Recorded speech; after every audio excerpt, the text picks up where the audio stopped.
How big is the universe? Too big to even think about. Now, how big is our observable universe, or the part of the universe that we can actually see with our current technical capabilities? It's about 28 billion light years across. That's huge. Given the size of the universe and the fact that it's been around for about 13.8 billion years, it seems odd that there are no alien civilizations that we have come in contact with. This brings me to Fermi's paradox, which is the extremely high likelihood of there being alien life that we have come in contact with, given the vastness of the universe, but the extremely low amount of evidence that we have proving that there is any. Now, one of the most popular theories explaining this is coined by Dr. Robert Hansen, and that is called the Great Filter Theory.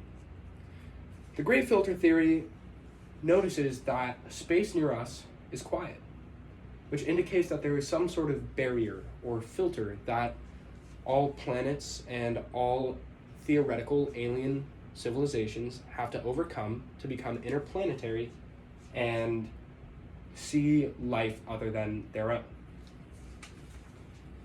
Now, passing the Great Filter Theory is the only way to reach alien life according to the Fermi's paradox.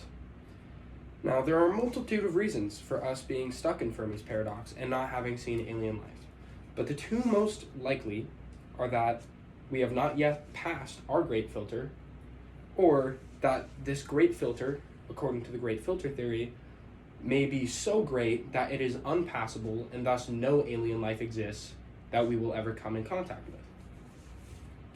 That brings me to my first point. We have yet to pass through our Great Barrier, but there are viable ways for us to do so. Now, according to Matt Williams with Universe Today, humans are currently a Type 1 civilization on the Kardashev scale. This means that we have the technical capabilities of powering an entire planet using our planet's resources. However, to pass our Great Barrier and begin the colonization of other planets and eventually escape Fermi's paradox and see alien life, we need a lot more energy than just what we have on Earth, and we need to become a Type 2 civilization. One of the hypothetical ways to do this is creating a Dyson sphere, or solar energy catcher that orbits around the sun. According to Freeman Dyson, the creator of the Dyson sphere, it would consist of hundreds and hundreds of thousands of solar panels and these giant cubes that orbit the sun and catch its solar energy. Now, this Dyson sphere would allow us to transcend as an advanced and technological civilization, and theoretically, it would allow us to pass the Great Filter, escape Fermi's paradox, and see alien life. It is exciting, but equally challenging, knowing that there is a way to grasp enough energy to become a Type 2 civilization and see alien life. But what if the barrier is so great, and the reason we haven't seen any alien life is because there is none? This brings me to the Hart-Tipter conjecture. Another explanation to the Fermi's paradox, and the reason why we have not seen intelligent alien life yet, is that there is none. The Hart-Tipter conjecture makes sense, because it's reasonable to assume that no civilizations can make it past the Great Filter, because they cannot escape the own deficits of their own planet. Given what's happening on Earth right now, this seems like a viable theory, because intelligent species tend to have conflict.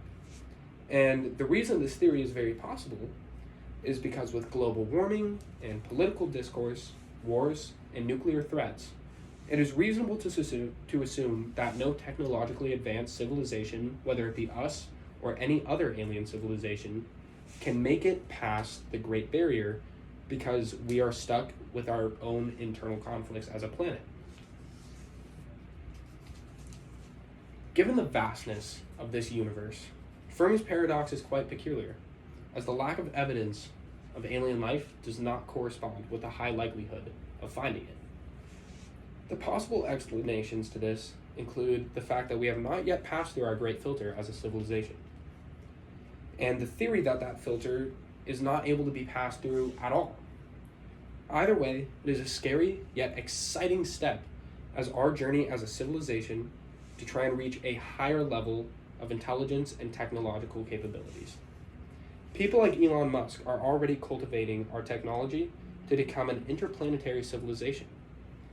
And even if the Great Filter isn't surpassable, I feel like we should all be excited by the prospect of making the human race as technologically advanced as possible. Thank you.